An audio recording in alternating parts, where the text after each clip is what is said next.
Buenos días. Gracias, Katia, por la lectura.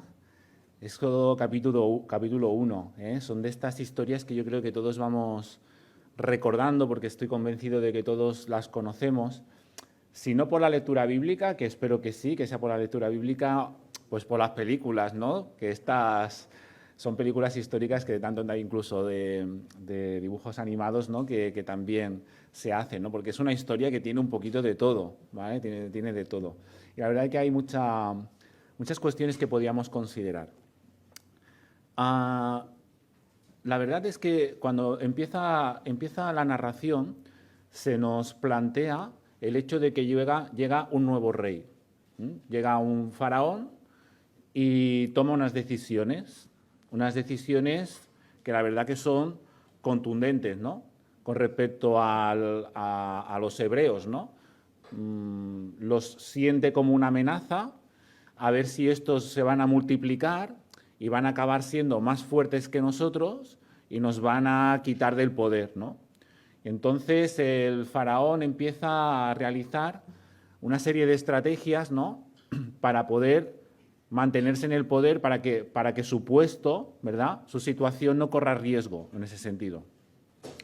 Así que esa es, digamos, la situación que encontramos a solo comenzar el libro. Y las medidas que toma, pues son muy duras, ¿no? Porque incluso acaban decidiendo de que se mate, ¿no?, a los niños que nacen de entre los hebreos.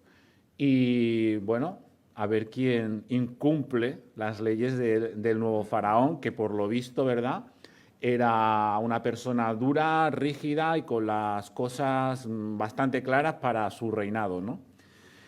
En estas circunstancias no fáciles, unas circunstancias complicadas, difíciles, pues encontramos a unos padres que se saltan las instrucciones de Faraón porque, pese a las prohibiciones, acaban decidiendo tener hijos. Acaban teniendo hijos.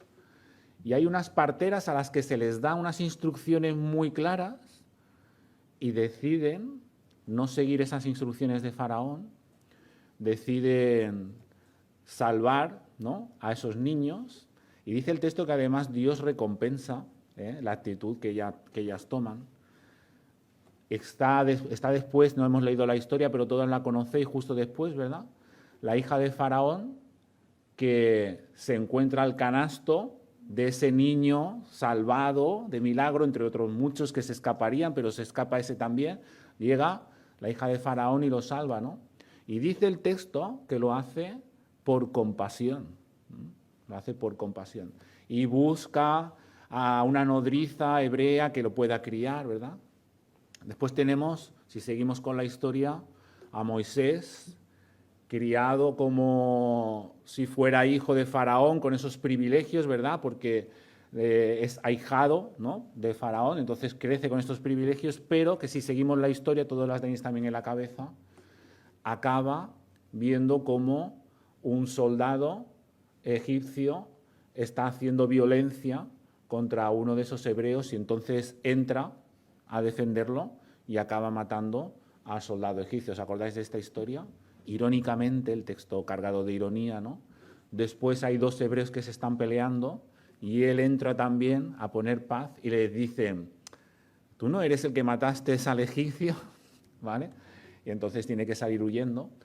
Y este ahijado de Faraón se ve en el desierto, donde conoce a unas mujeres en un pozo, también las defiende, si os acordáis, porque no dejaban que bebieran agua a sus animales. Y entonces el padre de estas hijas lo acoge y se casa con una de ellas, ¿no? Es la historia del comienzo del llamamiento de Moisés, por decirlo de alguna manera, ¿verdad? Ahí conoce a su suegro, su mujer, empieza su vida en ese sentido. Así que la historia que se nos ha leído el principio, ¿verdad?, con esa entrada de Faraón, después está llena de matices, de diferentes cuestiones, ¿no?, que son las que yo creo que nos van a hacer reflexionar en esta mañana. Como os decía, la verdad es que en medio de las dificultades, siempre en medio de la oscuridad, en medio de las opciones más difíciles en la vida, siempre surgen agentes, yo he puesto agentes, o debería de haber puesto personas, ¿verdad? Agentes de resiliencia, de resistencia, de transformación y de cambio. Personas que no se dejan amilanar por todas esas decisiones que les vienen y que siguen optando por unos principios de vida y de liberación que marcan las diferencias en las situaciones que después se generan, ¿no? Pero antes de entrar en esto, pues quisiera haceros haceros ver un poco estas estrategias que sigue Faraón, ¿no? Porque hay un monopolio del poder, por decirlo de alguna manera. Y dice el texto, tengamos astucia. Es decir, que Faraón hace una estrategia, piensa bien lo que va a hacer para mantener el poder. Hace un análisis, ¿verdad? Hace una valoración y en medio de esa situación decide qué es lo que va a hacer para llevar a cabo su estrategia, ¿no? Y es curioso porque una de las cosas que hace es practicar el nosotros contra ellos. Nosotros contra ellos. Nosotros somos los egipcios, que por cierto no es ningún comentario en contra a los egipcios, porque Egipto se considera también una tierra de liberación y de acogida en otros textos bíblicos. Al final no son los pueblos, sino las personas las que marcan las diferencias. No caigamos en este error tan básico, ¿verdad? Pero en este caso, él hace esta estrategia de el nosotros contra ellos. Nosotros somos los egipcios, ellos los hebreos, a ver si van a crecer, se van a multiplicar y nos van a quitar el país. Parece sacado del periódico de ayer, ¿vale? Parece sacado del periódico de ayer. Nosotros contra ellos. Y es que obedece a una estrategia. Hagamos astucia, dice el texto. Vamos a hacer bien las cosas. Vamos a plantearlo en nosotros contra ellos. La polarización. ¿Os suena esa palabra? Polarización. Crear dos bandos para que se pongan en cada uno en el extremo de una de esas cuerdas, por decirlo de alguna manera, y por lo tanto al final acaben en el nosotros contra ellos. Otra vez, parece sacado del periódico de ayer, porque las estrategias no cambian, Al final siempre recurrimos a lo mismo. Pero sigo, no me quiero entretener, quiero que tengamos la visión en conjunto para poder después pensar en esa resiliencia, que si os fijáis yo he puesto una imagen de un árbol y como un bosque muy seco y un árbol medio muerto, pero que tiene una ramita verde con un pajarito, ¿vale? Porque eso es lo que representan, ¿no? Ese grupito de personas que antes os hablaba en medio de esta circunstancia, ¿no? Pero el bosque está quemado, El bosque está, la realidad es dura, la realidad es oscura y aquí hay gente que está trabajando intencionalmente para polarizar el nosotros contra ellos, ¿no? Nosotros los egipcios, ellos los hebreos, ¿no? Que nos van a quitar el país. Pero también utilizan la estrategia del miedo. También están utilizando esa estrategia de generar la emoción del miedo porque el miedo es muy poderoso, ¿verdad? Piensa que te van a quitar el país, te van a quitar los recursos, te van a quitar las decisiones. Eso que tú ya tienes, pues lo vas a perder, claro. Enseguida se te crea esta sensación de miedo y cuando tenemos miedo, ¿qué hacemos? Nos volvemos muy irracionales, cuando tenemos miedo. Toda la educación y todos los valores y todas las cosas que tenemos cuando estamos en una situación de miedo, ¿me habéis escuchado esto de que cuando estás con una situación de miedo sale tu verdadero yo? Porque se vienen abajo todas las etiquetas y toda la estructura de educación y todo lo que tenemos, ¿no? Eso sucede, es cierto. Así que lo que quisiera señalar en esta primera parte es que se nos describe en esa lectura que ha tenido Katia una situación donde llega un faraón, llega un rey, llega alguien que tiene el poder y con estrategia, con astucia, ¿verdad?, elabora esta manera de hacer de vamos a enfrentar a la gente, nosotros contra ellos, y vamos a atizar el miedo, porque eso me conviene para mantenerme en el poder. Como decía, no hace falta incidir demasiado en ver la realidad que nosotros vivimos, ¿no? Si hablamos de política, que no me gusta hablar mucho de política y no voy a entrar en partidos para un sitio y para el otro, cada uno que tenga sus opiniones, ¿verdad? Pero como venimos una semana donde se ha estado debatiendo una investidura, ¿vale? Yo escuché una parte importante de un debate, estaba haciendo algo de la Iglesia que ahora os comentaré, pero tenía de fondo, ¿vale? Tenía de fondo el debate de investidura, ¿no? Y estaba escuchando los argumentos de los diputados, ¿no? Y al margen de la argumentación y las opciones políticas de cada uno, ¿no? O sea, al final era como un patio de colegio. Al final era esto de Éxodo 1, pero llevado al siglo XXI a un foro, ¿no? Que se supone donde tendría que haber un poco más de nivel, como es el Congreso de los Diputados, en ese sentido, ¿no? Pero claro, al final somos las personas las que estamos escuchando los medios de comunicación, las que tomamos las decisiones cada día, las que somos receptoras, ¿no?, de todos esos discursos, las que se nos atiza con el nosotros contra ellos, se nos atiza con el discurso del miedo para que tomemos decisiones de ir contra los hebreos, texto de Éxodo, ¿contra quién a día de hoy? Pues unos contra otros, ¿no? Y al final, ¿para qué?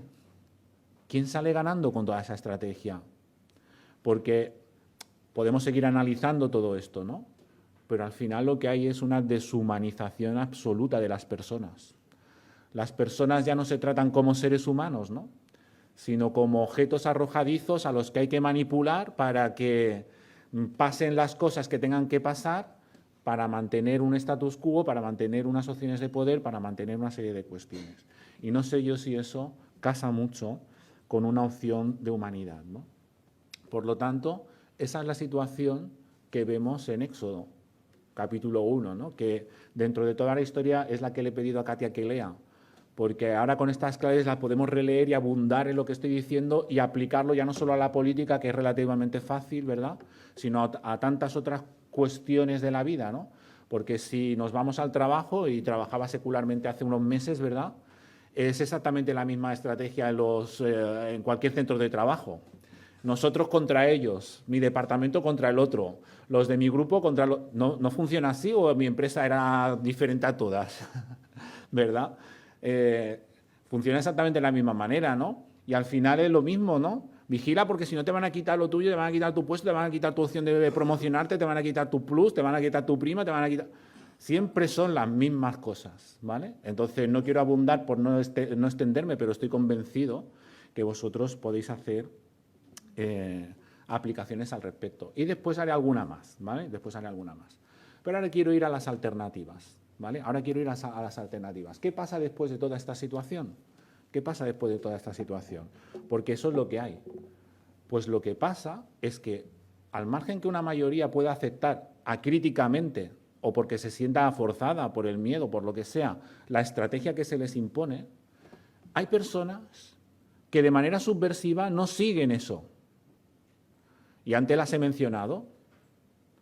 Ahí hay unos padres, no sé qué estáis viendo en la pantalla, es una cosa que esperemos corregir dentro de poco, ¿vale? Pero si no, espero que vaya en la línea de lo que estoy diciendo, ¿vale? Pues ahí hay unos padres que toman unas decisiones. Ahí hay unos padres que toman unas decisiones. Y son decisiones que van contra el dictado que se les había marcado. Ellos deciden tener hijos, aunque se les había prohibido y el precio era matarlos. Ellos no aceptan este punto.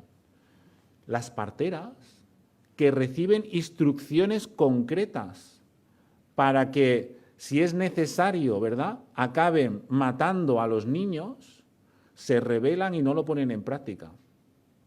Incluso se inventan una excusa diciendo, es que las mujeres hebreas son muy fuertes y antes de que nosotras lleguemos, ellas ya han tenido el niño y tal, ¿no? Van negociando, van navegando en una situación complicada donde se les está pidiendo algo que en su conciencia no cabe. En su conciencia, en su escala de valores no cabe. Y como digo, y como he dicho antes, eso después es recompensado por Dios. Es estrictamente, es específicamente mencionado en el texto eso, ¿no? Lo podéis leer después, ¿no? Después está la hija de Faraón bañándose en el río. La hija de Faraón. Es decir, la hija de aquel que ha tomado todas esas decisiones, ¿no? Y es movida con pasión, dice el texto. Es movida con pasión. Hay un valor que es la compasión que pasa por encima de todas esas decisiones estratégicas, por esa estrategia de miedo, por toda esa polarización que se intenta crear.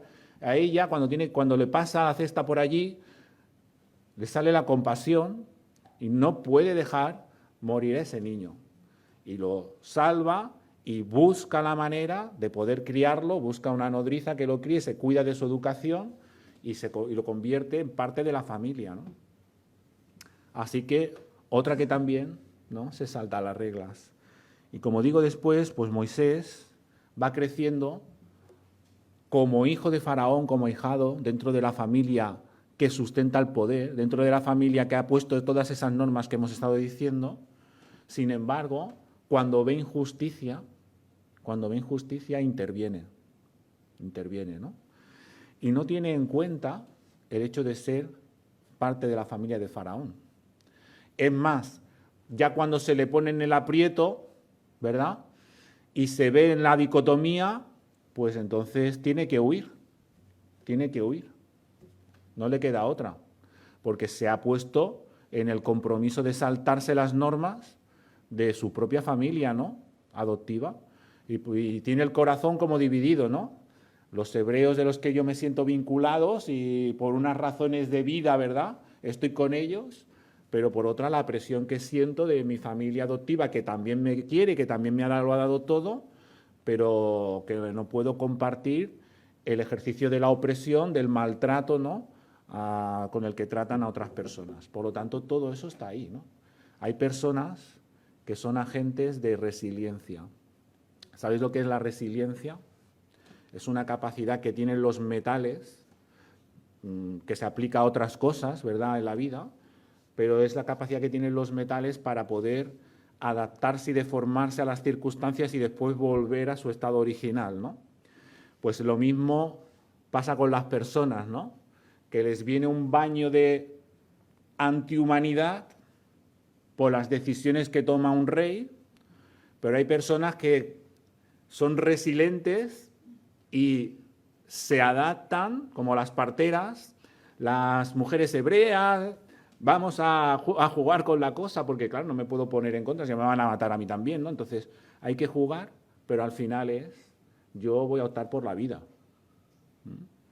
Así que hay agentes de resiliencia, hay agentes de resistencia que abogan por la justicia, como lo hizo en este caso Moisés, ¿verdad?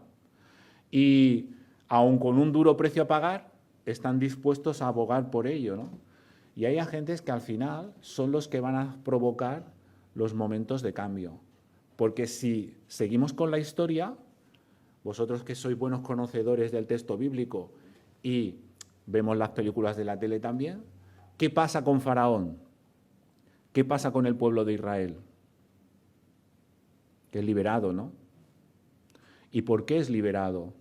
Porque Moisés, ¿no?, ese niño del cesto que se salva de milagro, porque unos padres, porque una partera, porque la hija de Faraón, donde intervienen todas esas personas allí anónimas, sencillas, ¿no?, que no son grandes protagonistas de la historia a priori, pero son las que facilitan que Moisés se salve, y Moisés es elegido como líder del pueblo de Dios y después los va a guiar a la liberación. Va a ser ese niño el que se va a poner después delante del faraón y le va a decir: deja ir a mi pueblo. Va a ser ese niño el que va a anunciar después las plagas. Va a ser ese niño el que va a liderar al pueblo cruzando el Mar Rojo, ¿verdad?, en ese camino de liberación absolutamente increíble. Va a ser ese niño el que va a recibir el decálogo de parte de Dios, que va a formar y que va a ser la pieza angular del pueblo de Dios, que aún, ¿verdad?, está en ciernes en este momento, ¿no? Por lo tanto, fijaos, personas sencillas, personas aparentemente anónimas en la historia, que son agentes de resiliencia, que son agentes de resistencia, pero son agentes de cambio, ¿verdad? No quiero alargarme mucho en esta predicación, voy a ir prácticamente concluyendo, porque ya he dicho muchas cosas. A veces no es tanto el tiempo, sino lo que se dice, ¿verdad? Antes decía algunas, ahora digo más, ¿no? Porque claro, al final, ¿a qué se nos llama en esta historia? Bueno, pues está fácil, ¿verdad? ¿A ser faraones? No. A ser agentes de cambio y de resiliencia, ¿verdad? Ahí pongo una diapositiva final donde pongo dos imágenes enfrentadas, ¿no? Una que es ese árbol que está en esa dicotomía, en esa lucha, y otra ahí al final donde simboliza, ¿no?, la paz, el amor, los valores, ¿no? Y os lo pongo uno enfrentado con el otro para plantearos esta opción de elegir, ¿no? Pero antes de hacer alguna aplicación más, quisiera soltar una pequeña bomba, si me permitís, ¿vale? Para rizar el rizo, ¿no? Porque es muy fácil caer en la dicotomía, es muy fácil caer en la polarización, es muy fácil en nosotros o ellos. Es muy fácil ser los cristianos súper buenos y súper comprometidos, agentes de resiliencia, de cambio y de resistencia. Eso es muy fácil decirlo, ¿verdad? Y los otros, los malos, que siempre están polarizando. Pero si me permitís, y aquí me lo aplico yo, cada uno que haga lo que quiera delante de Dios, ¿verdad? Todos somos faraones, ¿eh? Esta es mi opinión. Yo a veces me miro y digo, sí, yo soy faraón. Ya me gustaría tener la capacidad y la visión de sentirme en ese momento de trance de la historia y optar por ser la partera y optar por ser la madre que tiene el niño, ¿no? Y a veces lo hago, pero hay otras muchas que acabo siendo faraón, porque vivimos en esta sociedad y no valen los discursos fáciles ni simplistas, porque vivimos en una sociedad compleja. Y nosotros somos los primeros que tenemos que reconocer que muchas veces, sin darnos cuenta, como cristianos, como iglesia, como grupo, y también de manera personal, estamos haciendo de faraones y su equipo. Y si alguien no lo reconoce, difícilmente va a poder hacer procesos de cambio. Difícilmente se va a poder proponer hacer ningún cambio en su vida. Así que, aunque me pesa, tengo que reconocer que a veces soy faraón o alguno de su equipo. Alguno de su equipo. Y que se lo pongo fácil, a veces demasiado fácil, ¿vale? A estas estrategias, ¿no? Y a veces soy yo parte de todo ello, ¿no? Y me tengo que ver reflejado aquí. Pero no quiero renunciar a ser un agente de resiliencia, de resistencia y de cambio. Para mí esta historia está aquí por eso, ¿no? Para que una partera me dé una lección, me abofetee la cara, yo que soy pastor, sí, eso es un título interesante que subrayar, ¿no? Y una persona sencilla, humilde, con una opción por la vida, ¿verdad?, firme, cambia la historia. Así que todos estamos ahí en esa cuerda floja y no es tan fácil, la diapositiva tenía trampa, ¿eh? No era ponte aquí o ponte allí. Es que a veces estamos aquí y a veces estamos allí. Ni somos tan buenos ni somos tan malos, ¿eh? Todos estamos ahí. Y por otra parte, y concluyo con esta reflexión, es fácil también hacer esta predicación. La política, ¿no?, el trabajo, todos participamos de la escena pública, todos trabajamos, pero también somos iglesia. Claro, en la iglesia nunca pasa nada, ¿que no? ¿Somos todos tan buenos? Aquí todos somos parteras, aquí nunca pasa nada. Aquí Faraón, sus maneras de hacer, aquí nunca polarizamos nunca nada. Aquí nosotros contra ellos nunca. Esto, no, los mayores con los jóvenes. O sea, yo llevo 25 años en la iglesia de pastor, llevo toda mi vida en una iglesia. Los jóvenes con los mayores, polarización. Los nuevos con los viejos, polarización. Los que están en el consejo con los miembros, polarización. La lista sería inacabable, vosotros me podéis comprender, ¿verdad? Estrategia del miedo, yo a veces tengo que confesar que con Jackie hacemos bromas de esto, porque vamos acumulando frases que hemos ido escuchando durante los años de ministerio, ¿no? Uy, uy, uy, uy, uy, uy, uy, uy. ¿Eso vas a hacer? La iglesia se te va a quedar vacía. Oye, oye, oye, ¿eso vas a hacer? ¿A qué se te va a enfadar? Ese ya no viene más. Oye, oye, oye, oye, oye. Si haces eso, pues nos vamos a tener dinero para pagar. Si pudiéramos poner todo lo que hemos llegado a escuchar en una hoja, bueno, nos faltaría hoja. Entonces nosotros lo que hacemos es recordar viejos momentos donde hemos tenido estas conversaciones, ¿no? Y reírnos, porque claro, al final con el tiempo dices, mira, ni se fue nadie, salimos de aquello, la iglesia creció, al final dices, ¿qué me estás contando? ¿Vale? Pero la estrategia del miedo siempre está, y a veces también en las congregaciones. ¿Y por qué lo digo? Porque yo veo mal a la congregación, no, porque a veces la gente dice, como llevo 25 años, ¿verdad?, de pastor, la gente dice, uy, si el pastor predica de eso, porque la iglesia va mal. No, no, no, no, no, la iglesia va muy bien, gracias a Dios, y que dure, ¿vale? Lo que pasa es que siempre tenemos que ser conscientes de las cosas que pasan, ¿verdad? Y de cómo queremos construir nuestro futuro. Porque todos somos faraones o todos podemos optar por ser agentes de transformación. Y esa decisión la tenemos cada día delante de nosotros para construir iglesia. Y para nuestra manera de ser iglesia, también transformar la sociedad con humildad, con sencillez, porque pequeñas decisiones cambian la historia, como es esto que vemos en Éxodo, ¿verdad? Por lo tanto, con mucha humildad, os tengo que confesar y os reto, ¿verdad?, a ser agentes de cambio y de transformación positiva, siendo conscientes de lo que llevamos, siendo conscientes de lo que somos, sin hacer aspavientos, construyendo comunidad, construyendo pueblo de Dios, construyendo alternativa en nuestra sociedad. Que el Señor os bendiga, que el Señor nos dé las fuerzas y el entendimiento para poder seguir en ese camino, y espero que su Santo Espíritu nos esté llenando de fuerza y de poder para hacerlo. Que el Señor os bendiga.